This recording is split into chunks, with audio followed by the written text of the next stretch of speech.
How about now? All right. Well, good afternoon. My name is Reverend John Forrest Douglas, and it is my pleasure to serve as the pastor here of Church of the Foothills. Each time we gather here, we say no matter who you are or where you are on life's journey, you are welcome here. And that is especially true today as we gather here in this place on a Saturday afternoon, on a time when we could be doing many other things. We gather as people in a time when we're asking difficult questions about our common life, about our democracy, about our moral responsibility to one another and to our world. And so we're honored to host this conversation today, a thoughtful conversation that is going to provide us some tangible next steps for our faithful action in our world. I want to say a special word of thanks today to the Ventura Interfaith Ministerial Alliance for providing their underwriting for this event, so thank you. Rabbi Lisa, thank you for being here, and thank you for that. And I'd like to remind you that there is a reception after this, so I hope that you'll come over to our Agora room, which is just on the other side of our property, and come and have some snacks and continue the conversation there. I'd like to introduce Reverend Joan Ishibashi, who is a friend and a kind of an associate of our church here at Church of the Foothills, and I'd like to invite her to introduce our speaker, Rita Nakashima Brock.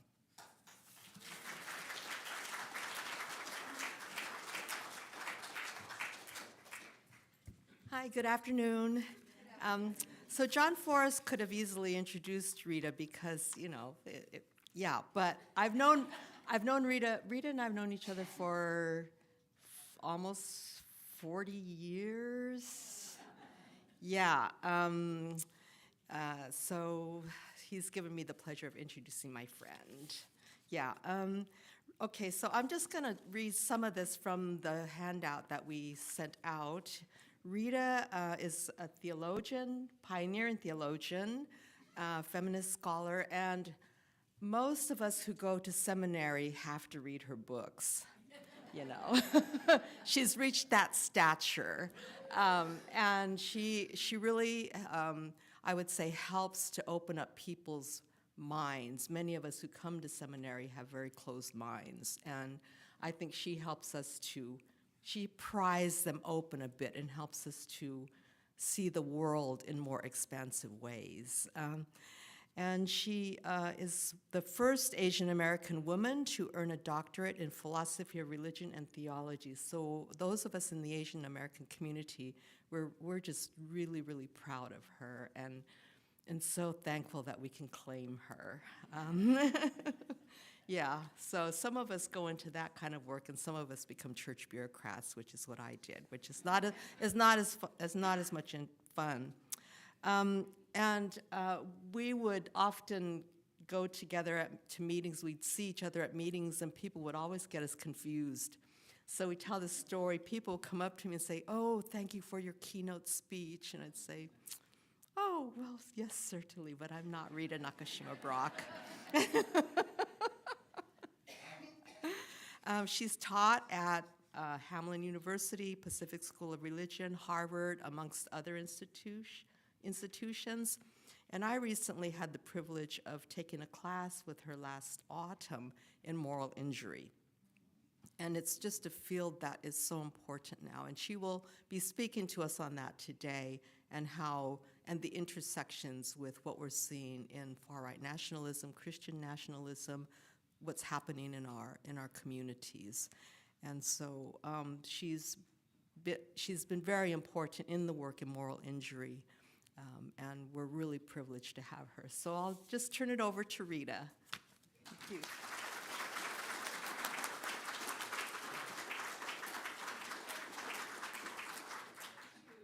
Since I'm not a preacher, I'm gonna be a teacher from down here. It's a little nosebleedy up there. So I'm going to start by saying that I identify myself as Christian in a particular kind of way because I was raised for the first 5 years of my life in a Buddhist family in Japan. And when the fundamentalists in Mississippi, where my stepfather was from, sort of told me that I needed to get saved because I was sinful, and that in doing so I would never see my Japanese family again because they were all Buddhist, I decided that was not very interesting to me to be a Christian, because I did not want to leave my Japanese family behind. I didn't even want to leave them when I was a child.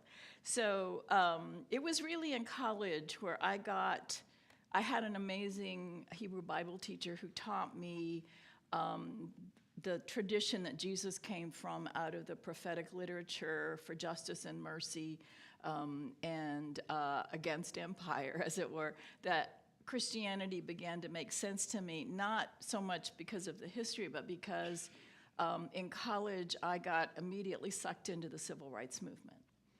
And so I was pre-med but flunking science because I was too busy demonstrating. And I started asking people, what could I take that's interesting? And they said, take Old Testament from Willis Fisher. And I did not understand why they were pointing me to the Bible, but I took their advice, and that's where I discovered, oh, this is a 2,000 or 3,000-year-old tradition of resistance against imperial oppression. That I could get. So that's sort of how I wound up becoming a Christian. And that same professor is the one who talked me into graduate school and helped me find the funding to finish a PhD.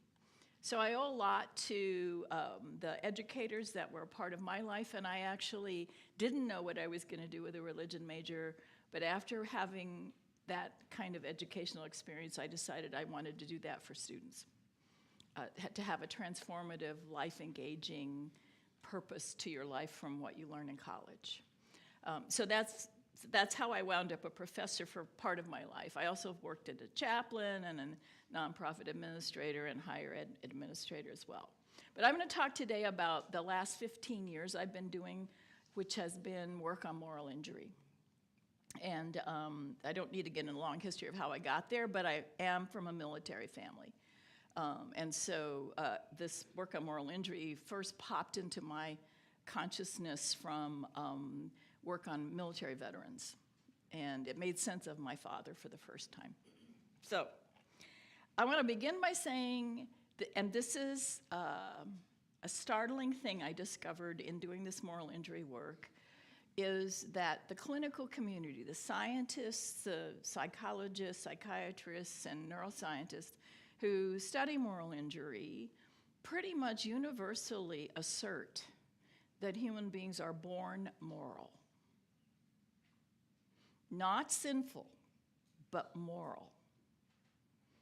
Because our neurological structure constructs us to need love and care. We can't survive without it, and in order to have it, we have to be good. And so before we're conscious of making moral decisions, we are moral because we need that kind of love and care. And I actually think that's right. And so it's that moral orientation that makes our lives need relationship, purpose, value, and love. Those are the basic tasks of a moral human being, is those things. So the term moral injury, if you're not familiar with it, it's a really odd term. There's no one definition for it. Everybody's trying to figure out how to define it to make sense of it. There's a controversy about whether it's really a disorder or not a disorder. Most people think it's not a disorder, but if you can't figure out a diagnosis, how can you study it to see if people have it, and how can you fix it if you don't know if they have it? So there are all these really complicated things associated with the term, but the two terms themselves are kind of weird, because moral is a big word. It's about meaning and purpose and values and relationships. It's a huge word that isn't scientific at all. It's in the realm of ethics and morality and feeling and all kinds of things. Injury is like a science word. It's like, okay, you can tell something's wrong, you fix it. And if you're good and you're a doctor, you can diagnose exactly what's wrong and then you fix it. So when you put moral and injury together, you get this weird dissonance between this huge non-scientific thing and this scientific thing. And so it's unstable that way. But it's also interesting and rich that way, because Neuroscientists, psychologists, psychiatrists study it, but so do theologians and philosophers. And we actually talk to each other. It's not, we fight sometimes, but mostly we talk to each other because it's sort of like you can't really do one without the other. So that's the term. Rabbi David Blumenthal, who is a colleague I've known for years, started working around the same time I did on moral injury, and he flat out says, having moral injury is a sign of moral health. Not a disorder at all. It's an appropriate response to devastating realities like evil. You're not crazy if you're really upset about evil. And I think he's right about that, because we recognize moral wrongs, and when those moral wrongs impact our lives, we can really feel terrible. It's really at its most intense levels, moral injury is confrontation with evil. And one of the best sort of discussions of evil I ever found was years ago in a book by an education professor at Stanford named Nell Noddings, and the book was called Women and Evil, which is what made me read it. But what she says is that the West has set up evil as a war between God and evil, or good and evil. It's constantly set up as a conflict. And she said that actually setting it up as a conflict can conspire to create evil. And so she argued that when you talk about the experience of evil, it has three components that most people, when those components come together, would say they're experiencing something evil. The first is gratuitous pain. That's pain that's for no reason that's good for the person experiencing the pain, but for the person inflicting the pain. So a surgeon may cut you open, and you will accept that as not evil. You will accept that as a good thing because it might save your life. If somebody cuts you with a knife in order to kill you, that's evil. And so pain without a purpose, purposeless pain, is a factor in evil. It's a kind of harm. And harm is, I think, a good synonym for this, harm. And then the second thing is people experience being made helpless in the face of pain as awful. That you can't do anything about it, you can't prevent it. So that pain and then helplessness combined are really horrible. And the third piece is to be separated from relationships of love and care. So pain, separation, helplessness, pain, those three components combine for most people to create what people would call evil. And I think it's a handy way to think about when people use the term evil, what are they talking about? Because it doesn't necessarily then imply that it's a conflict, although it can be a conflict. Okay, now I'm going to get my computer right here. So what I'm going to do is I'm going to do a section on moral injury and what I see happening right now around moral injury, and then pause so we can have a conversation about it, and everybody can ask questions if they're not clear. And then I'll move into a second section and a third section with some breaks in between, because I'm so tired of hour-long presentations on Zoom, and I love the idea of having a live audience and a conversation about all of this. So in the 1980s, a conversation started in nursing about the inner emotional disequilibrium and negative feelings experienced when nurses make moral decisions about care, but they're prevented from doing what they believe is right because of, quote, institutional constraints, hierarchy-related issues, and conflicts with physicians. So they called that disequilibrium in nursing moral distress. And people like Cinda Rushton at Johns Hopkins Nursing School, who's a friend of mine, started working on how to help nurses be morally resilient. Because it's true, they face these kind of things. And COVID, of course, put everything on steroids. A decade later, really a decade later, after nurses started talking about moral distress, psychiatrist Jonathan Shea who was working at the Boston VA with Vietnam-era veterans, realized that what he was seeing as a form of suffering in those veterans was not captured by this term PTSD, post-traumatic stress disorder. Because PTSD is caused by a terrorizing fear reaction. It's your fear system that won't calm down. But fear is not the basis of moral judgment. So moral injury is based on moral judgment, not terror. And he was trying to help people understand this. So he wrote a book that uses the Iliad by Homer, which is epic war poetry, right? It's a brilliant, he won a MacArthur Genius Award for thinking this up.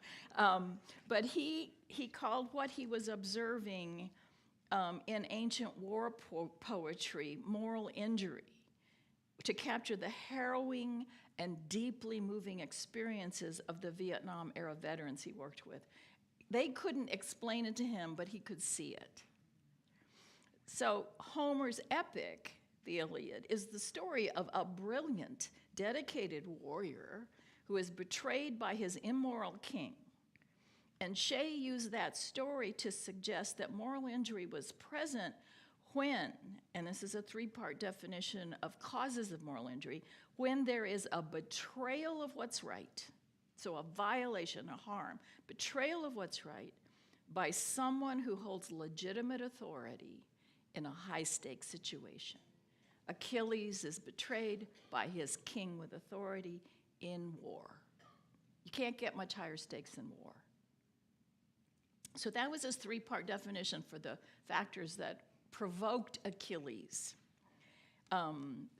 It's an inner anguish that is isolating. It is grounded in loss of trust in relationships. Achilles was betrayed by his king, couldn't trust a person that he should have been able to trust in authority. It results in immoral emotions such as grief, guilt, shame, remorse, despair, humiliation, disgust, and outrage.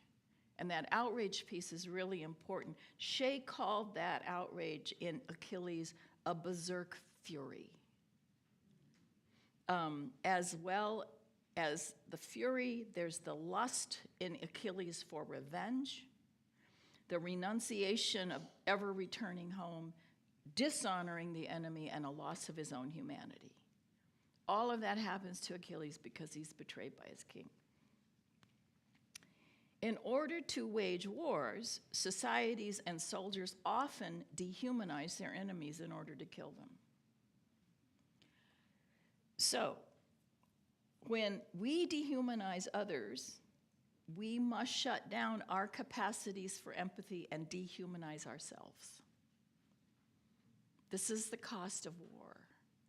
And the cost, and whole societies are basically, and especially in our democracy, Congress has to vote an act of war. So we are part of that decision to dehumanize, to go to war. And in describing the tragic hero of the Iliad, Shea noted in his moral injury that in Achilles, grief undoes Achilles. Guilt tortures him. Achilles wishes he had died and his friend survived. These emotions soon turn to lust for revenge against Hector and every Trojan. So this moral violation, this profound sense of moral wrong, can lead to all kinds of bad behaviors. The desire for revenge, the lust to kill an entire people. And that's why moral injury is so potent and so important. I think that everybody's paying attention to it now. It's beginning to catch hold in a lot of fields and disciplines. My colleague, Joseph Winnicke-Leiden, who did his dissertation on moral injury at Emory, studies hate groups for the Southern Poverty Law Center. He believes that moral injury is a root cause of the far right and white Christian nationalism. As he suggests, aggrieved victim anger is the energy behind a sense of betrayal and failure in hate groups, and a need to punish or destroy those who represent the denial of what they are due, just as Achilles unleashes his berserk fury to his ultimate self-destruction. The solidarity of such aggrieved anger energy groups needs polarization and demonization of people who can be deemed enemies so they can feel right. The mythic hope of such anger can be seen in Christian apocalyptic visions of the destruction of the whole earth for the sake of an elect few who are promised an ideal future. I was just in the Loire Valley in France, and I went to visit, for the second time, I saw it years ago, the Apocalypse Tapestry in Angers, France. It's a famous tapestry city. This is a tapestry that is 440 feet long and 18 feet high, and it depicts the story of the book of Revelation. It was a wedding present. Why? It is sort of funny. Why? Because the Louis I, who commissioned it, took 7 years to make, saw in the story of Revelation what had happened in Europe with the plagues, the 100 Years' War, the horrible devastations in Europe, and he saw that vision of the new city as hope for his people. That was why it was a wedding present. Which is not how I think of the book of Revelation, but it made me realize, well, we're kind of in that situation right now. So long-term causes of polarization and hate today are, I believe, grounded in the economic system that emerged during the Reagan administration and has had incredible energy ever since. It has led to the largest wealth transfer in human history, from the middle class to the wealthy. So when Reagan was elected in 1980, the tax rate for people earning more than $215,000 a year was 70%. And he didn't like paying that much tax himself. So he complained about taxes all the time.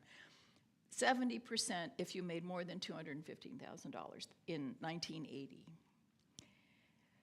Today, the top tax rate, well, even by 1990, this is like 12 years after he was elected as this process proceeded. In 1992, the top tax rate for over 250,000, so if you made more than 250,000, the top tax rate was 40%. That it had gone down 30% for the rich. Today, the rate for a billionaire is between 20 and 25%. Imagine if we just taxed people, we let people have 100 million for free and no tax, and then just taxed anything above 100 million at 95%. But we don't. It's 20 to 25%. Minimum wage in 1980 was $3.10. Today, it has been $7.25 for 17 years. Nobody's gotten a minimum wage raise in 17 years. That is the 310 to 725 is a 235% increase, but inflation increased 400%. Medicare Plan B in 1980 cost $270 a year. Now it costs $2,200 a year, which is an 800% increase. I think that's right. I'm not a mathematician, but I think that's right. To keep up on Medicare, minimum wage really ought to be $25 an hour. And now college is pretty much out of the reach of many middle-class families, even though it's supposed to be a route to a better income. No matter how hard and long you work, raising a family, having a decent and healthy life is financially impossible for many. And a lot of the January 6th insurrectionists were adult men living with their parents. I think that tells you something. The book Deaths of Despair explains this economic disaster that's happened in rural and small town America. And there's a fascinating book also called Dirty Work that looks at the kind of jobs now that people can get, which is like prison guards or slaughterhouse work, or the kind of work is, he calls morally suspect work that's hidden from the rest of society. That's what's available for jobs in those places. So a better time and a better life is still a living memory. I mean, I grew up, I'm 76 years old, so I remember when you could actually raise a family with one salary. It's almost impossible now unless you're wealthy, unless you have stock or some other way for income, because the minimum wage is the pitch for all other jobs, and it's so low. So the blame for the economic decline of life in rural and small-town America has been not shifted to the wealthy or Congress, but to people of color and immigrants and people who are taking away good jobs, which is not true. Nobody wants the jobs immigrants take. Stephen Colbert invited people to go pick food for when all of this started to happen, and nobody was willing to join him at the rate they paid you to pick food. So this is an economic disaster that's been a slow thing that's happened, that has worked to favor the increasingly obscenely wealthy. This is the society we now live in.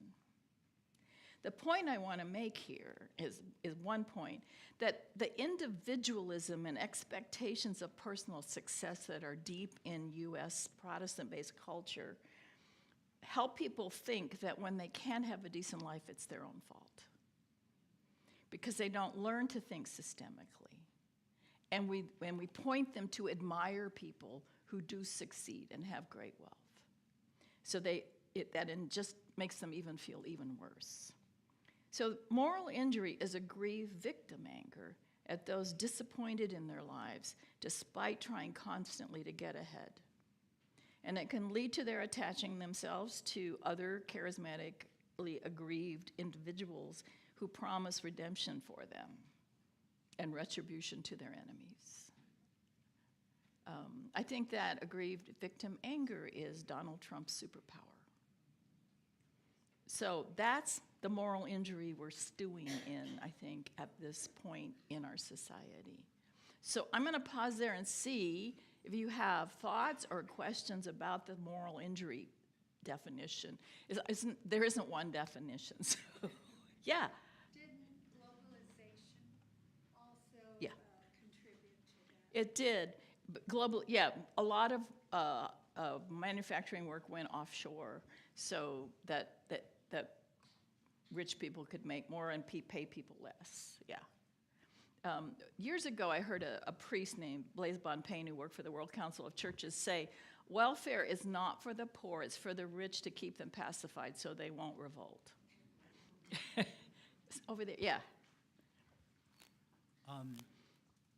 Is it on?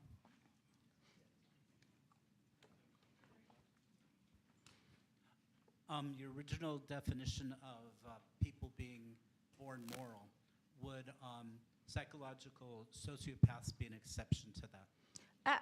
That's an interesting question. Brett Litz, who's a major researcher at the Boston VA on moral injury and has written a definitive essay everybody quotes, he was asked, I helped get him to Los Angeles to the mental health department there for an event on moral injury, and somebody said, what about, he said, everybody's born moral, and somebody said, well, what about sociopaths? And he said, I just never met anybody without a conscience. And I think sociopath, if this is how I explain it to myself, sociopaths generally have some kind of flaw in their capacity to feel fear. Sometimes there's some neurological evidence that they have smaller fear centers in their brain, and so but that means they also can't feel love and other things because your fear system is a gateway to all your feelings. So they're just flat in their capacity to feel, but they generally hide bad things they do, which means there's some kind of conscience there. So that capacity to understand when something's not right, I think, is a pretty much universal capacity. So what you do with it. And if you don't care if nobody loves you, you're going to do bad things, but you are able to recognize, at least intellectually, that something is wrong. So yeah, that's all but it's true that there are disturbances, as it were, from upbringing and abuse and harm in childhood that can truly warp a person's capacity to be good. And I've worked with I ran a veterans program for a while, and we ran 100 veterans through it. I remember one of the veterans saying that she had been sexually abused by multiple members of her family, and she had grown up being in pain, and she didn't know who she was if she wasn't in pain. So she joined the military to get away and was raped in the military, and then got addicted to drugs and spent 13 years in prison, and lost custody of a son she had. The levels of stuff that had happened to her were horrible. But she was going through our moral injury program, and at the end of the week, she said, "I didn't know who I was if I wasn't in pain. And I learned this week I don't have to be in pain." And then a year later, one of her adult sons stopped me at a reunion event for the veterans in our program, and he said, "I know this program is just for veterans, but I want you to know it's also for the families, because when my mom came home that week after your program, she was really different. She stopped being mean to us, and she started listening to us, and I think it saved our family." So in her case, her mean and aggressive behavior and all, like her unkindness to her children, was her unkindness to herself. Yeah, one more, yeah. So when it comes down to moral injury, one of the greatest concerns that I certainly have observed is the weaponization of it. So if someone was, let's say, a police sergeant, and they're being paid, their wages hedge against inflation while everybody else is dealing with the compression of the economic issues, certainly they could be weaponized against the American people. Yep. While we're struggling to be preoccupied with our responsibilities, as well as, parenthood, grandparenthood, I think et that's cetera. ICE. Exactly. It's a high school level job. It's also being expanded within the police forces as well. Yeah. ICE agents got $50,000 bonus if they went through the training and stayed. All you had to have is a high school degree. The training was shrunk from 8 to 2 months. There was a written test that was an open book test. A third of the agents failed that test. But you could still be sworn in if you failed the test. Right. And then they're asked to brutalize others. Yeah. And as a high school graduate, how could you find $50,000, right? It's the bonus. If you make $120,000 at this point, you only save about $10,000. Yeah. And they're working at high school at minimum wage. They can't even leave home. Yeah. So yes, the economic pressures are part of it. Yeah. And I do think we're going to see a follow-on in a few years around moral injury in a whole population of people who were exploited that way. So yeah. So I'm going to go into now the ICE problem.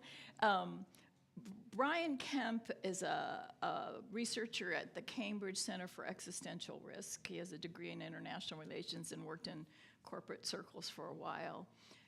And he noticed that when people study empires and civilizations, they look at how they succeeded and all the great things they did and the massive, I went to Versailles once, and it was just astonishing. It's the kind of stuff empires think is important. We're looking at a ballroom that's going to be like Versailles. And Kemp decided to look at why every empire has collapsed. So his book is called Goliath's Curse, The Story of Societal Collapse. And what he noticed was that in 5,000 years and 300 empires that he looked at globally, from the Aztecs to the Chinese and everybody in between, they emerge only 10,000 years ago with the end of the Ice Age. and the development of great rivers and mountains and arable land that could produce surplus. So agriculture was necessary for settled lands, territories, and empires and militaries. We evolved as human beings long before empires developed. 2 million years of the Ice Age. So we're built for cold. And for small clusters, cooperative groups, all of that. So he says empires succeed because they do massive resource extraction, accumulate wealth, manage large populations by a powerful few, and using violence, including military and internal enforcement systems. This is how empires develop. And they spend about 200 years building themselves up, and then the next 250 or so, they start to become destabilized, and most empires fail within 400 years. So we know something about the practices, history, and beliefs of empires and imperial elites because they had to invent writing to keep track of their assets. That's how writing evolved. And in the Bible always says the king calls the scribes to read something. It's because it was not a life skill. It was a profession like accountants. That was the reason that writing was ever developed. And then we get from these texts of record keeping the development of stories and of gods and the kings and all of the history, all of that stuff that we so value as writing because now we know all these things about people are really limited to the time of empire. So what we can tell from prehistoric humans is rock carvings or wall cave paintings, and some of them are just gorgeous, the animal paintings you find in the caves of France or whatever. So it wasn't that humans weren't sophisticated enough to be writing. It's like that. Why would they need it? Because in a non-imperial system, assets are a liability if you have too many because you don't normally stay in the same place all the time. You follow where the food is. And so there's often like a regular migration pattern, and you might have dwellings in all these different places, but you have to carry things from place to place, and so too much surplus is a problem. And so these early indigenous cultures, and you still see this in some of the Siberian peoples, they had these regular ceremonies where if there was a chief of the tribe that has stuff, there was an annual giveaway, and they gave everything away.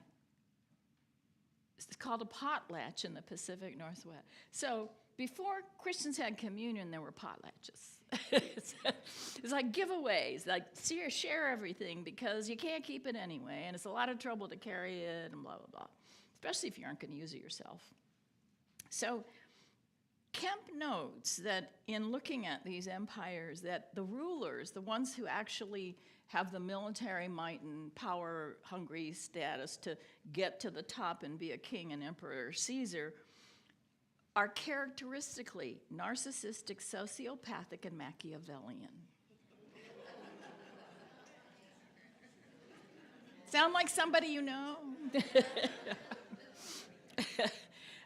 They use endorsement systems for their powers, such as the mandate of heaven, or a deity like Zeus or Jupiter. The invisible world of powers tends to mirror the imperial world of control and asset control. And so people are then trained to submit to the will of an invisible hierarchical power that was predictably like the king, Caesar, or emperor, and was blessed. The emperor was blessed by this god.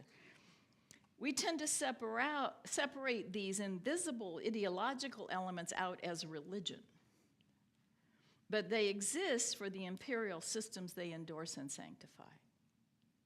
That's the whole point. Just 3,000 to 4,000 years ago, the great religions, we call them that because they had written texts. And they had universalizing claims that emerged with their empires and their texts. So, and they might be universalizing by saying that they had the truth and whatever, but all these other deities, oh, well, they were just saints, or they were part of they sort of got sucked in as underlings to the system of that particular empire. So monotheism is one form of imperial ideology that emerged in the second millennium BCE in Egypt, the Levant, Mesopotamia, and Persia. There was not monotheism before that, as far as we know. So each kingdom then claimed sole supremacy because of its particular deity being the only one. And so the others were discredited as superstitious or false or whatever. And so the mandate of heaven in China, that was their theory of empire, was a theory of good governance, and an emperor's violation of the mandate of heaven could be used to overthrow them. But the mandate did not challenge the core structures of empire. It just wanted a better emperor. And that is also true of the what's called the Abrahamic traditions with the notion of ethical monotheism. That was sort of a gloss on monotheism that evolved in scholars who were looking at the development of monotheism, that with Judaism you have ethical monotheism grounded in the Hebrew prophets, who were critics of bad kings and empires. Ethical monotheism asserts that one deity is perfect, just, and loving, and exists and is the source of all moral value. So human beings are commanded to treat others ethically, to be kind and generous, especially to vulnerable people such as widows and orphans and strangers, to be respectful, forgiving, and merciful, and to seek justice and admit wrongdoing and uphold human dignity and responsibility to each other, because all moral laws apply equally and universally to all people, including the king. This was ethical monotheism. These virtues and values applying to the kings creates this sort of utopic vision of an ideal society in the prophetic traditions, with a people that have a good, benevolent ruler assisted by revelatory, compelling saviors or prophets that deliver us from evil. But what if the core evil is the unsustainable kingdom itself? The prophets hope for a better king, not an end to empire. I think that's a really important distinction. This is, I believe, what we face now in the midst of the collapse. I think we are entering into a possible collapse of capitalist, fossil-fueled civilization and the financial empires that support it. We know it will end at some point because fossil fuel will run out.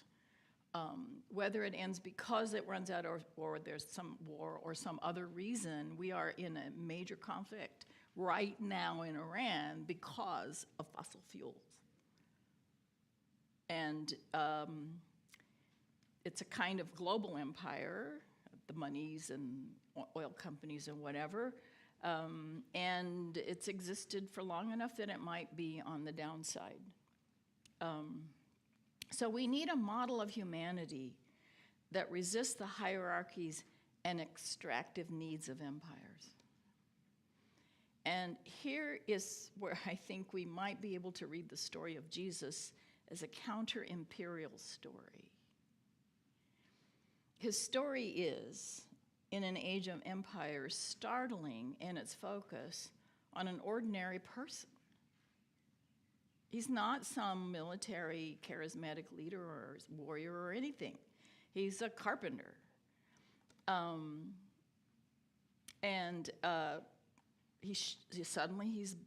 are texts about him. He's organizing small communities, help people survive and resist the injustice of the occupation of Palestine. The Roman occupation of Palestine was relatively new. I mean, it had only been a generation or two when Jesus emerges. So it wasn't a long-standing empire in that area. There have been other empires through, but as Dominic Crossan, biblical scholar, has noted, in the literatures of great men of the first century that were written, the Gospels are startlingly different. And not a happy king or a good person in there that's anybody imperial. Kathleen Corley, who's a biblical scholar, submits that the Gospels were first composed by women in the community as lamentation stories about the death of Jesus. And Dominic Crossan, is a fairly major biblical scholar, agrees with her. It explains a whole lot about how many women are in the stories and also how clueless the men are. Really, I mean, the disciples are the ones that are like, what? And the women are like, come on. Get with the program, yeah. So, and Jesus has plenty of women friends. It's like, that is so weird, really, when you think about the stories of kings and they don't, like, go and cry because their friend died and visit women who take care of them, and it's very strange. By the time Jesus enters Jerusalem, he and his friends have been building a complex movement of ordinary people for a long time. They've been wandering all around the Middle East and collecting community organizing, as you would say. So his movement managed to survive his torture and murder at the hands of the empire and managed to carry on a vision of community not led by a charismatic military leader, but a teacher. When we start thinking of a deity that would require the sacrifice of such a person to atone for sinful humanity, we shift, I believe, into an imperial theology that God works through violence. That is what's called a theology of the atoning death of Jesus, atonement theology, which many of us as feminist theologians have been trying to overcome in Christianity for decades. Because it's the same theology that says, if you are like him and you love like him, you will sacrifice yourself unto death for love. And this was the advice given to women in domestic violence. And in 1990, the Catholic bishops of Canada apologized to the women of Canada for giving them such bad advice, that they should forgive unto death, like Jesus forgave, which is actually a misreading of the New Testament, since Jesus does not forgive his killers. He asks God to do it. That's a very different thing. So anyway, so that's Luke Kemp's take, this problem of empire, that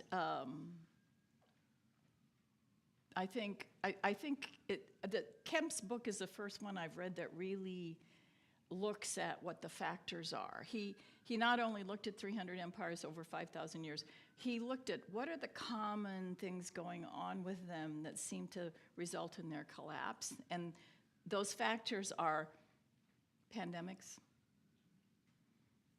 Plague was a major factor in Constantinople that split the Roman Empire in two. It was a major factor, of course, in the 14th century in Europe, because it broke the back of the authority of the Catholic Church, and what you get is the emergence of Renaissance humanism and Enlightenment and all those things that weren't strapped in by the Catholic Church. So pandemics, then you get people who abandon the empire. This happened in ancient Greece. They created city-states and they just left the empire behind. People go back into the woods and start forward. They just leave because they have resources around them that they can do that. Or you get revolts from internally. You get a big revolt or an invasion. Those are all ways that empires collapse. You also get climate change. The crops fail. So you get climate change, and then the other two factors are bloat at the top. It just gets too top heavy. It can't sustain itself. I think we're looking at that with all the billionaires. And then incompetent, feckless leaders who can't run an empire.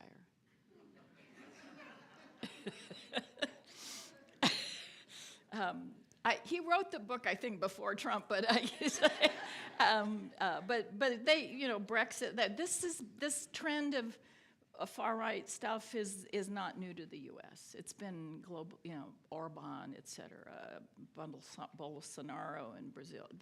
So there's something shifting globally, and I think it has something to do with the economic mess that the whole planet is in right now, and the decline in the sort of threats of climate change and all these things.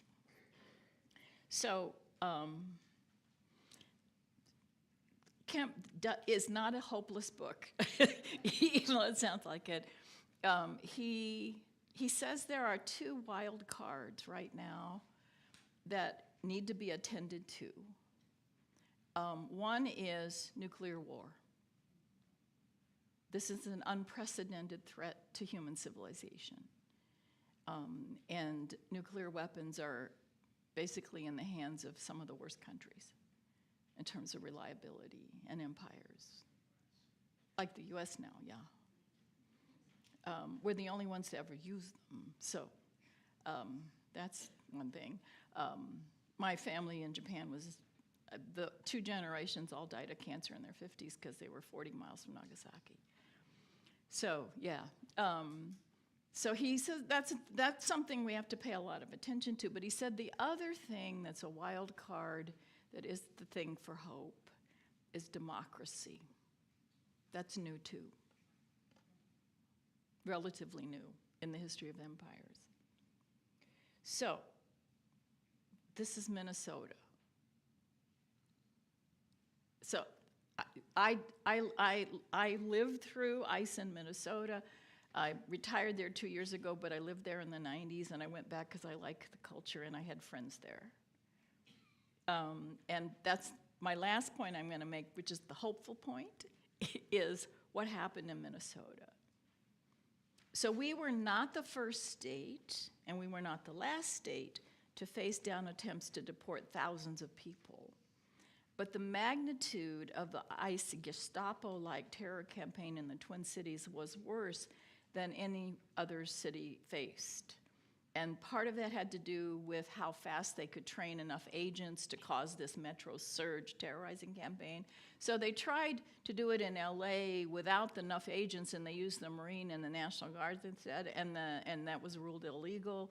So then they tried Chicago with a fewer number of agents, and then they did Portland, where they got faced by frogs.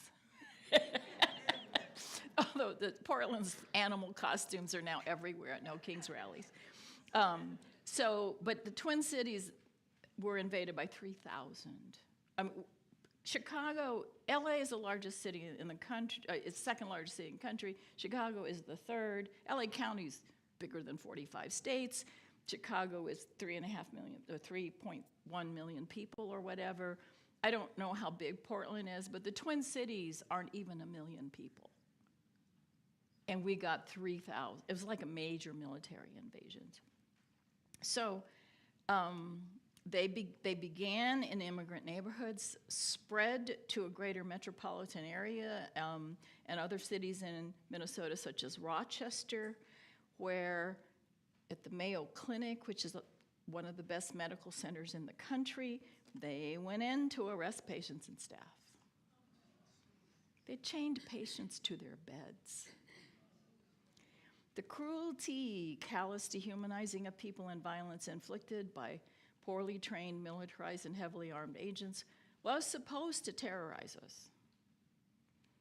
Resistance to ICE was strong in Minnesota for several reasons. First, in the wake of the riots following the murder of George Floyd 5 years ago, organizations formed to promote nonviolence, improve race and community police relations, and build coalitions and interfaith organizations. Those organizations were still operating 5 years later, mostly. Second, many labor unions and an organization, Indivisible, a national pro-democracy organization, focused on organizing political actions at state and national levels, indivisible. And they kicked in. The labor unions and Indivisible got busy organizing. And third, after H.R. 1, do you remember the big, beautiful bill that's like making everybody poor? After it was passed and clergy all over the state started seeing the impact it was having on everybody, they decided to come together to try to figure out strategies to help make the state be responsible and do things as religious leaders to help their people. So 5,000 clergy met in September in Minneapolis. Now, Minnesota's only got 6 million people in the whole state. So we have 5,000 clergy that showed up. They were also ready to go. It's a network called Isaiah and another one called March. So finally, or fourth, Minnesota has a very strong civic participation culture. We always rank at the top for voter turnout every time there's a national election. There's just a civic sensibility. I don't know, we were settled by people from Canada and Scandinavia, and maybe these are people that just take civic participation more seriously. I don't know, but that's interesting. And when Metro Surge began in November, we got help from people in Chicago and LA and Portland that told us what worked in their cities. And so we had their experience also to draw upon. You wouldn't believe how busy we were on Zoom getting information from other places and sharing and also training other cities. We were doing stuff that helped.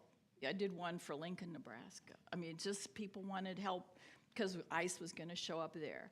So the strategies got shared, including the whistles that warn you. Every time you see video of ICE activity in Minnesota, is like whistle sounds in the background. Those are observers that are warning their neighbors. They taught them how to use your smartphone to document ICE activity without it getting knocked out of your hands, things like that, and what your constitutional rights were. And they called people constitutional observers. And there was formal training. Copal and a bilingual organization in a few weeks had trained 30,000 people online. Indivisible did trainings every week. The numbers were climbing into the, like the tens of thousands of people trained. That doesn't count the people who didn't do it online, but just their neighbor taught them or their church taught them.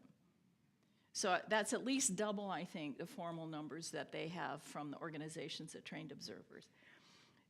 The other strategy we learned from one of those cities was noise making overnight at the hotels where the agents were sleeping. Horns, yeah. So ICE agents still wreaked havoc, murderous havoc on our streets, and regularly violated at least 4 constitutional amendments. They arrested brown and black people willy-nilly. Citizens, legal immigrants, Native Americans, as well as white observers and even off-duty police officers. They got a bounty for every arrest. Agents ate at ethnic restaurants and then arrested the employees. They patrolled neighborhoods in full military gear and hid their identities behind masks like criminals. ICE forced people out of cars in the middle of traffic and left the empty cars still running on the streets. A man with a tow truck started collecting them and storing them for people. They arrested disabled people, which included pulling a disabled woman out of her car and tossing her onto the frozen street because she couldn't stand up. They battered down doors and took people in the middle of the night in their pajamas without coats, phones, or IDs. They grabbed people at work, children in schools. They strode into hospitals to arrest staff and chain patients to their beds. They caused car crashes, smashed car windows of observers, and arrested them as well as journalists. They deployed chemical weapons on school property and on residential streets, and they beat people with batons and shot them. I shipped detainees, including young children, across state lines where they disappeared into the system. Observers at the airport estimated that every day around 100 people in shackles were taken on chartered signature air flights as well as commercial flights. As Minnesota entered its darkest, coldest days, I thought about Hitler's attempt to invade Russia in winter. And the New York Times ran a headline eventually, Minnesota, ICE, small letters, defeats capital ICE. We dug in and kept resisting. In sub-zero weather, people hosed their sidewalks and took barrels of water to the Whipple Federal Building where detainees were taken and dumped that water onto the driveway. This brutalist federal building, this really ugly building, is in a desolate, isolated location near the airport, far from public transportation or even shelter.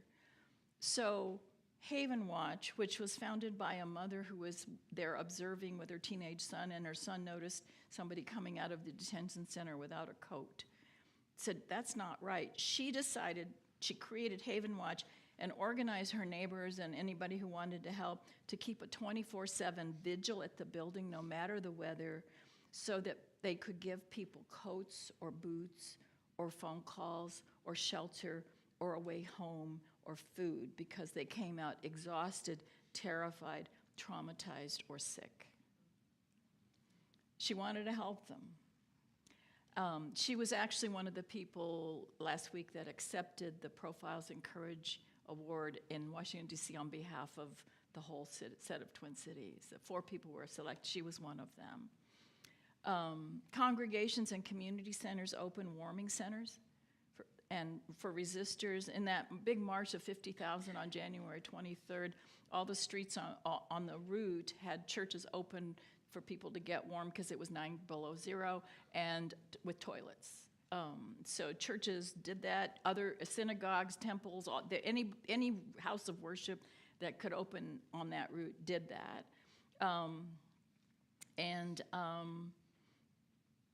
I worked after Alex Preddy was shot. The day after that march, that morning at 9 a.m., he was shot and killed. Our church that I attend is near where he was shot, so we opened a warming center. And within an hour of his murder, we had a physician that knew how to set it all up with kits for tear gas and gas masks and food and all of that. And we were open for 3 or 4 days after that murder for people who were still protesting at the site.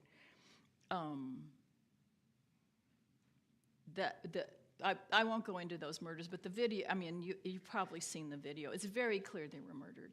They were not posing any kind of risk to agents, and it was really awful. And also, there was an ICE officer who shot through a door and endangered a child inside because he was chasing somebody, and then lied about being attacked. He was not touched at all. So the video surfaced that showed the truth, that there was some video across the street that showed what happened. So he was arrested at the end of May in Texas for assault. The resistance in Minnesota erupted on a scale of a catastrophic natural disaster in terms of the numbers of people involved. There were weekly webinars that trained the observers. There was communication all happened on Signal. The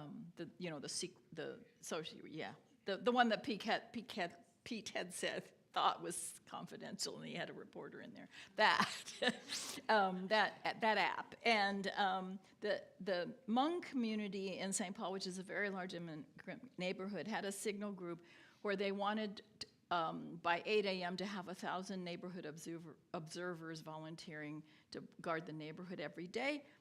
They got them at 8 a.m. every day for weeks. That's the kind of participation we had.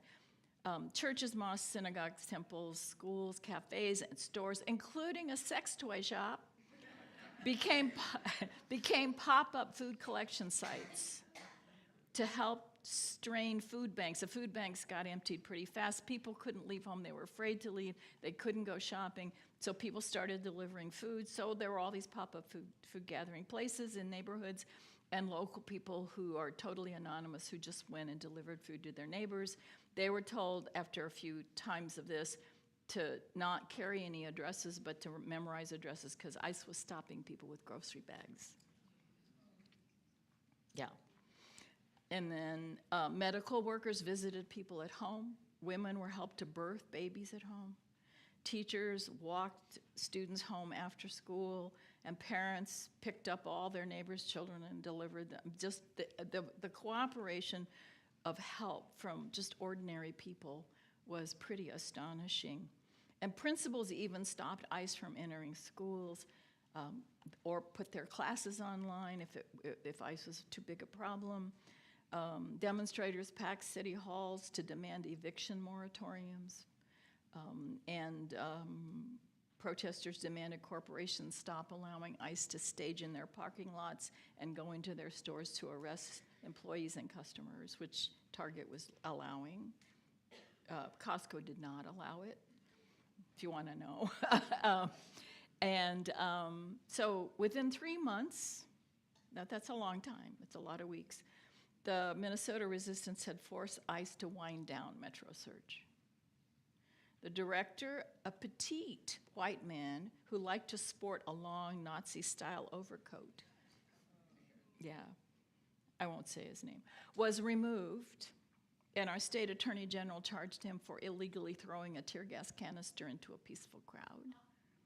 I don't know if he'll ever be convicted, but like, he did bad things. And of course, the head of the Department of Homeland Security resigned. And for the courage of ordinary people caring for their neighbors, we got the Profile and Courage Award, and we were nominated for the Nobel Peace Prize. Odds of that happening are sort of probably not high, but we're the first municipality to be nominated for the Nobel Peace Prize. And I went to a rally after that happened. We were all like, holy cow. And a woman got up to speak, and she said, I'm so pleased to be speaking to you for the first time as a nominee for the Nobel Peace Prize. So just to be nominated, it was such a relief after all that to have that announced to us, like, oh, that's so great. So,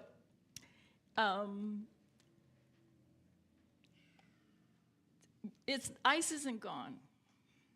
It's still everywhere, but now they've gone covert and trying to blend in and do things by surprise. But there are many, many lawsuits against them that are moving through the courts. Well, we'll see. Jim Comey came to speak in Minnesota in the middle of all this, and he said that he thought there were 3 bulwarks against what was happening that would protect a democracy. One was the press, which has been fierce in reporting stuff. The second was the courts. Not the Supreme Court, but the federal life-appointed judges have started really pushing back. He thought that was holding, and then the citizens of Minnesota. That just ordinary people are really, really important to saving the democracy, and Minnesota stepped up. I'm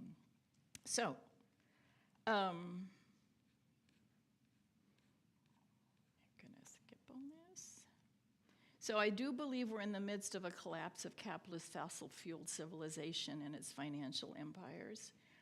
And we're gonna have to figure out how to resist what's happening, and also at the same time how we're going to shift the culture away from fossil fuels, and not just go to Mars instead. Although I'd be fine if those people trying to get there go.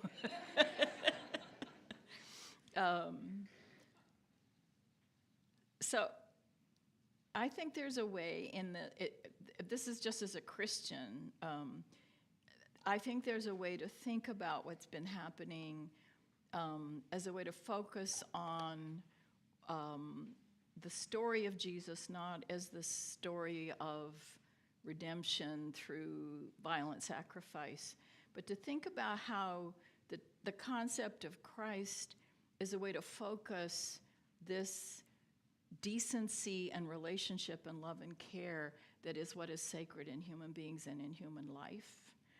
And to identify that spirit revealed in the life of Jesus and his community, so that we can turn our attention to the image of the divine spirit in all humanity, as an image of our core need for love and grace, a moral reality, moral health, as David Blumenthal would say, because his story, that is his story. He is an ordinary person. He is not some major king, whatever you want to call it. And so that is, I think if we can shift our sense of what is important away from this imperial God who is above all things and commands things and wants praise all the time, which is sort of what we have for a president, that we go back, as Minnesota has done, and ground ourselves in the care we have for each other, for the stranger, for our neighbors, and how when it looked like there was nothing, food emerged. People just figured out how to find food, collect food, and keep people going for weeks and weeks and weeks. I want to end, I'll end and we can have a conversation about all this, but my story that I want to end with is my story of hope. Metro Surge was defeated by anti-imperial theology. Holy Week arrived for us Christians in early April at a time when clergy had been dealing with ICE for a long time. A lot of us were exhausted. So Isaiah and a network called Singing Resistance, and by the way, Singing Resistance has now 250 chapters around the country. It's very cool. Singing Resistance organized this Isaiah and other networks of clergy, and this wound up being a somewhat interfaith event, even though it's a sort of Christian ritual during Holy Week. Organized Stations of the Cross, which is already counterintuitive because Protestants don't do Stations of the Cross. Catholics do Stations of the Cross. Protestants do 7 last words of Christ and preach endlessly. But this was Stations of the Cross, and it was open to anybody who wanted to show up. And so several hundred people came. I recognized quite a number of clergy I knew, but a lot of other people that I knew weren't clergy at all. A civil rights lawyer and a friend of mine who's a Buddhist. The people were there. We were gathered under a heavy gray sky at a park near George Floyd Square. And in that park were long rows of white crosses that had been erected bearing the names of people killed by police. The local preachers spoke of the losses inflicted by state violence, losses like Jesus' death at the hands of Pilate. Singing Resistance led us in verses of the mournful, "Were You There?" which is an ancient black church hymn that I'm not going to try to sing it, but the words are, "Were you there when they crucified my Lord? Were you there when they crucified my Lord? Oh, it causes me to tremble, tremble, tremble. Were you there when they crucified my Lord?" So they had verses, so we sang, "Were you there when he said he could not breathe?" At the next stop, which was George Floyd Square, community members spoke to us of what they experienced 5 years ago and from ICE. And they told us how they continue to struggle to restore the neighborhood and to create a permanent memorial place. So we sang 3 more verses there of "Were You There?" relevant to that space. And then we set off for Renee Good's memorial as rain began to fall. We sang as we marched in the rain. At her memorial, speakers remembered her, the neighbors she helped, and the tragedy of her death. And again, we were grounded in singing. Were you there when she said, "I'm not afraid"? For the next mile and a half, we paused at several neighborhood corners where people had been taken or experienced violence by ICE. We stood in the gray rain as we listened to eyewitnesses tell us what had happened, and we sang new verses of Were You There? And when we reached our last station at the Alex Preddy Memorial, people spoke about how beloved he had been at the hospital where he worked and how he had been shot while trying to help a neighbor being harassed by ICE. Were you there when they shot him in the back? At every stop, I wept with others at the losses and sang the verses of remembrance and sorrow. I felt deeply the horrors and legacies of state-sanctioned violence as forms of crucifixion. Then, as we prepared to leave the Preddy Memorial, we sang a song of hope and determination in the struggle for justice and liberation. We hugged each other and parted with lifted spirits, and I noticed the rain had stopped. As I walked with friends to a car that would take us back to the start of the pilgrimage, it was 2 miles, I realized something tight in me, a deep grief I was resisting, had been released. I felt clearer, lighter, and more whole. It was the most meaningful Holy Friday I had ever experienced. On that cold, rainy day at the end of a brutal winter, Christ as resistance and love was present and honored, and a small, feathery hope returned as Easter approached.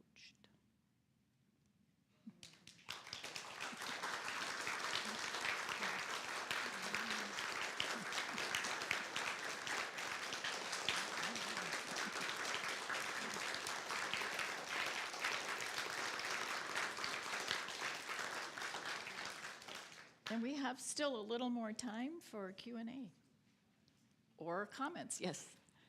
Would you speak a few words about your comment earlier concerning the lamentations of women? Oh, yes. Kathleen Corley she did a study of ancient women's lamentation literature. And the reason women composed these, it was not written down, it was poetry and storytelling, but women were in charge of taking care of dead bodies, and they led mourning rituals.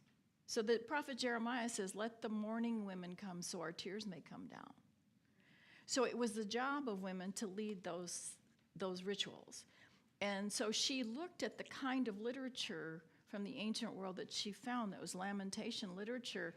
And Dom Crossan is careful to say there's no other form of literature in the ancient world that looks like the Gospels.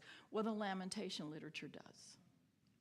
And so that made her pay attention to the Gospels and how they were structured as forms of lamentation literature. And so her argument was that the women didn't write it down, but it was oral tradition passed down like poetry is. And that eventually it got composed by different communities, a collected series of stories, and some of them are the same and some of them are quite different. But that the origin of the Gospels was women's lamentation poetry, which is a really different way to think about the gospel literature, I think. Are there other sources that you can give so that one could look those up? The book that she wrote is called Maranatha. It's Corley, C-O-R-L-E-Y, with Kathleen with a K. Dominic Crossan, who's one of the leading elderly biblical scholars in the Christian tradition, wrote a 50-page introduction to the book about how right she is. So she persuaded a former Irish Catholic priest that maybe women were the original composers. It doesn't mean they composed everything in the Gospels, but that the core of the Gospels, which is a third of the Gospels, is the Passion narratives. The Passion narratives. They compose about a third of the Gospel literature, but there are also many, many stories about women in the rest of the Gospels that are sort of surprising, actually. You don't see in ancient literature talking about women that way. So that's another weird way that the Gospels are unique. Yeah. Yes. Sir David Attenborough has made a statement that Where is the... I'm here. Oh, over there. Oh, yes. Yeah. Sir David Attenborough has made a statement that we are misunderstanding. What we are living in is there's a great surplus of energy, a great surplus, more wind, more solar. And we need to be thinking about how to disperse that, give that out to people. Yeah. So we're living in a time of great abundance rather than scarcity. Yeah, I wouldn't... The scarcity is the fossil fuels. But we're also living with the impact of climate change, which is also impacting the abundance of the other things. So, for example, the Arctic ice cap is a major factor in controlling weather and the fertility of the oceans. That ice cap with sun on it all day long for the summer months creates a phyto-rich plankton world underneath so that animals as huge as whales come up and they eat all summer in the Arctic zone. And then they go to the Caribbean to calve and they don't eat all winter because Caribbean waters are clear and therefore a food desert for them. And with the heating of the oceans, there's bleaching of coral. There's a thing happening to the oceans because of climate change that's also impacting all the life forms on the planet. And so it's not necessarily scarcity, but there are extinctions happening, and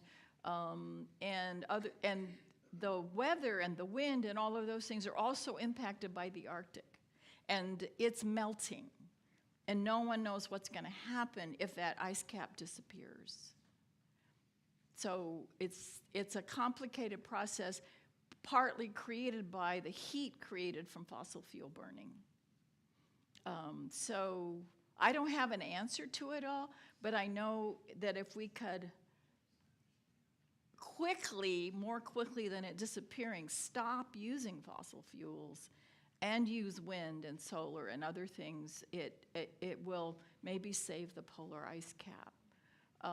And it's very interesting, the rivers and things that have been dammed, and there's a whole bunch of stuff we've done to mess with the environment that's not necessarily good for it, but I think it was in Norway, they have invented a way to do dams without bothering the river. They don't have to dam it, and it turns out that it's just a thing you sink in the water, and it turns from the current of the water and produces electricity. So there are lots of people trying to figure out different ways, and if you want to feel good about it, I get it in my box every day in my inbox called Reasons to Feel Cheer. It's and most of it's environmental cheer. Yeah. I think we need to create a competition.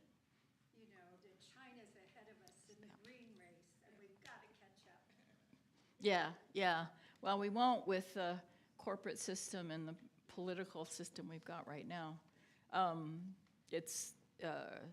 You can't get elected anymore to Congress without a lot of money. So until we can get corporate money out of elections, it's going to be really hard to have policies that are environmentally responsible. But I think we can do it. Yeah. I want to thank you for your teaching, and I wanted to ask you again about moral injury. Yeah. You were able to connect for us why people on the far right would have this experience of moral injury. But I'm just wondering, the way you describe moral injury, it doesn't necessarily lead towards one particular political group. Don't No, it the rest doesn't. of us No, yeah. experience moral injury, or wouldn't people that might be on the far left also feel that? Or Yes. just any of Yes. us, the way you described. Yeah. Thank can you. I speak dropped about that piece. Yeah. I forgot to add that in. Yes, moral injury, because it's a response to harm, affects everybody. People have different responses, but if you don't get an opportunity to process it, for example, Achilles never got a chance to process his moral injury, he was just acting it out, then it becomes quite destructive. But in the terms of the veterans I've worked with, if they get a chance, and this is true of anybody who has moral injury, it's isolating, so you need to be able to reconnect. And part of that is to either write or share or in some way talk about the morally injurious experiences you've had. And you can't do that unless you externalize it. If you're just stuffing all those bad feelings down, they drive you instead of inform you. And once you can process it, it can become a source of wisdom. And that takes community, and it takes trust, and it takes a chance and the time to process. And we had, before the federal government cuts ended our program at Volunteers of America, we had a 50-hour program for veterans that worked really well. That involved complicated processing, but people, the woman who, for example, the son that said, "You saved our family," she was so trauma-filled that when we started the processing, she started to get physically ill. And we have and everything we do is peer facilitated, so the trust is easy to establish. There's nobody judging, evaluating, or diagnosing in the group. Everybody's there to share equally. Even the facilitators that are trained are there as veterans to share equally. So but the backup clinician, in case somebody has a meltdown. So she kept getting sick. So the clinician said to her, "You can go home if you want to, but maybe you should lie down in your room till you feel well enough to drive home." So when she started to feel well enough, she went back to the group. So she'd never really left, but she left the group multiple times because she was physically ill. And then she was homesick for her son, who was 6. So the clinician said to her in the middle of the week, "Why don't you go home and be with your son? I know you miss him. And if you want to come back in the morning, we'll welcome you. But if you don't come back, we'll understand." She came back and finished the week and was able to say, I no longer feel a need to be in pain. Yeah. Some step between individuals experiencing moral injury and sort of, I'm thinking about like the title of this presentation, people that move into groups who are not really reconciling their moral injury.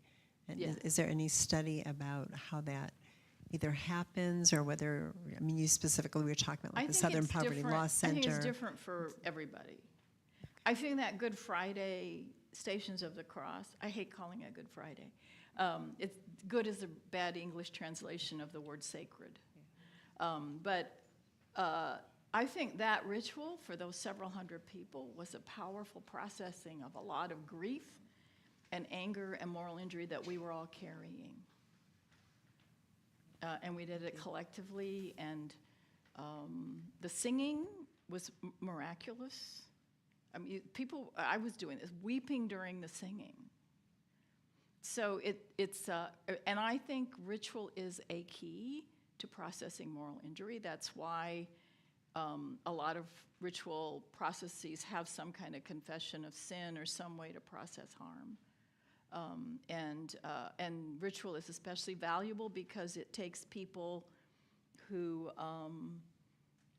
come in and you put them in a container called a ritual, so it's not ordinary time. They can leave all that behind, and they go into a liminal space, and then they have somebody that takes them through beginning, middle, end. So it has a narrative arc to it. And that's already a given with ritual. And that's really helpful for somebody who's struggling and can't do it themselves. And they're often, and we do it with groups because people who are locked in the space of moral injury often have learned that dehumanization of others and other things. And when you ask them to share important and painful things, they're sort of a natural empathy emerges from people most of the time. If they're not too angry, you can be too angry to do that. But mostly people feel empathy, and they actually they connect around that. But expressing empathy for someone else also gives you empathy for yourself. It releases that capacity for empathy.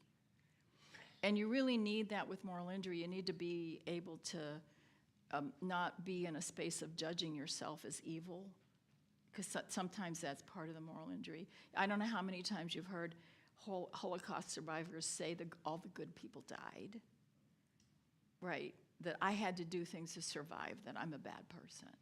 So that kind of sense of not being okay starts to soften when somebody else is saying something and you want them to feel better, so you say yeah, or you empathize, and then you start to feel that for yourself.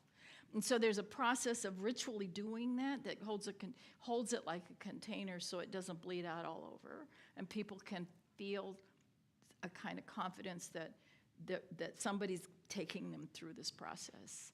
And they're often radically changed, and they don't know how they got there. Because we had veterans say that, I don't know, we had somebody say, I've been under psychiatric care for 23 years, and you did in 5 days what they couldn't do. I feel like myself again, and I can't figure out how you did it. Well, we didn't do it, the group did it. But they didn't have to change themselves. It's a relational process, and that's part of the recovery from moral injury, because it's so isolating. People don't want you to know how awful they feel and how evil they feel sometimes. Or survivor guilt. There's all kinds of forms of moral injury that are highly isolating to people, and we don't have a social way to share that kind of awful stuff. So you have to create a context where it can be shared and where it's safe to share it. Trust is the first thing you have to establish. Yeah, because that's what's so broken. Yeah, yeah. The mic? Got a mic? Have we got a mic? I know we're past time, so this will be the last comment. Okay. But we'll have a reception in there, and we can keep talking. Yeah, you'll have to.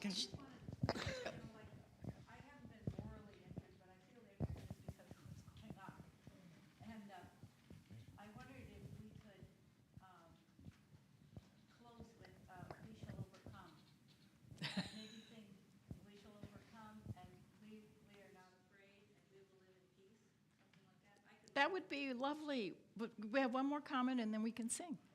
Thank you for the suggestion. Quite a few people. Sorry. Yeah. Hello. Yeah. So, one of my concerns with moral injury as well, being in the military, being a veteran myself, and certainly having my own pains and experiences with it. One of the things I witnessed, for instance, I was very progressive before I was in the military, before incurring a lot of the experiences that I endured, and some experiences within other periods of my life. And basically what I'm trying to say is, there's a radical transformation with moral injury in the sense of your ideology. You could fall and succumb to more radical ideology, and you don't even recognize your inner self. You've forsaken the inner self, and you're wrapped around this leviathan of chaos. And certainly over time, through the process of distilling and rationalizing and finding coherency through the distortions of your life, you find a greater sense of self. And that's one of the experiences I've certainly had recently, and I just wanted to share that, and I recognize that. Yeah. And I see the dangers of society in the sense of the moral injury on a mass scale, and the dangers of artificial intelligence being an emotional regulator, and then utilizing that to systemically put pressure, additionally, to mold people as a Gestapo type of enforcement. So, Yeah. Thank you for that. It's my experience is that the military is a tightly sealed system, as are police departments and certain professions where it's life or death, high stakes work, and you work in teams, and you have to be able to trust people. And so you go into that meaning system, and you're socialized to it. And so I know so many veterans who wound up doing something in combat that, as a civilian, they would think unthinkable, busting down doors, killing people, and that sort of thing. But in the context of the pressures of that work, you do it because other people are depending on you, and if you don't do it, somebody's going to die. And those sorts of pressures operate. And I think the struggle for a lot of people around the moral injury issues is not while you're in the unit, while you're in the military. It's when you leave and you're on your own and you don't have that unit anymore to hold that space. And it's really disorienting. I remember talking to a National Guard person who was in Iraq, and he said, I came home, and a day after I got home, I was hosing off my driveway, and I felt like I'd landed from Mars. And it's that disorientation that's so destabilizing. And so people can go a lot of different directions when they're destabilized, right? So they can go off into a hate group, or they can go see a friend and talk to them, or they can go back to church. And so there's different or whatever religious tradition they're part. My friend Bill Edmonds, who wrote a book, God Is Not There, he was a colonel and an interrogator in Iraq. He actually got where he got from his moral injury. The book is about his moral injury, but he recovered by doing intense, multiple week silent meditation retreats and writing and all of that. And he's one of the few I know that's done it by himself. Most people need somebody to talk to.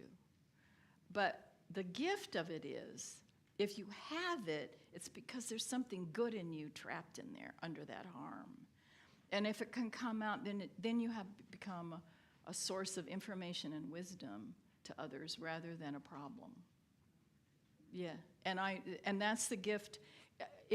I would say, if you're not morally injured to some extent, or at least morally distressed right now, you're probably not paying attention. So we all need each other not to fall into that hole of isolation and anger and all of that. We really need to stay connected to each other, and maybe that's why we're going to sing. I'm not a singer, at least not in public. Can you lead us? Okay.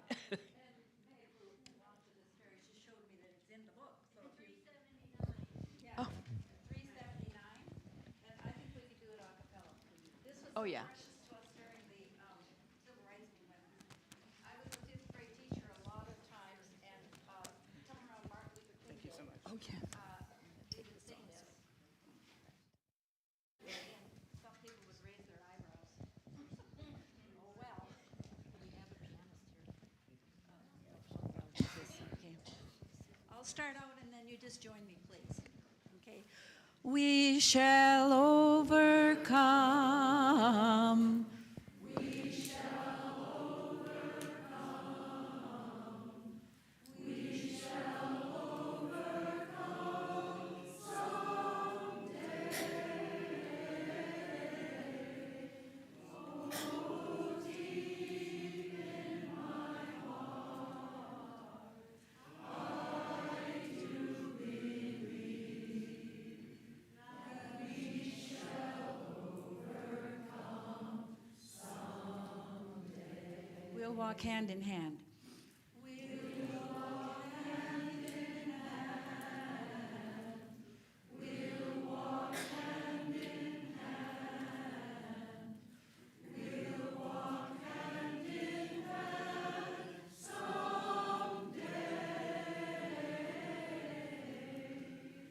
Oh, deep in my heart, I do believe that we shall overcome someday. We shall live in peace.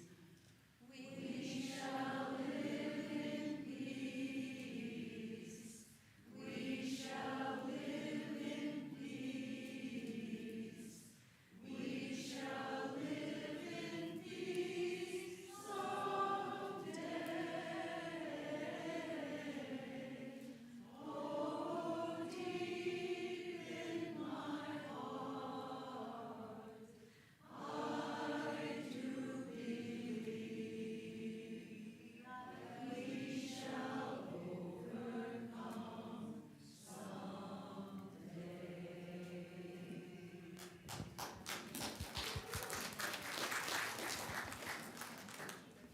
let's take a moment and say thank you again to Rita for spending this time with us this afternoon.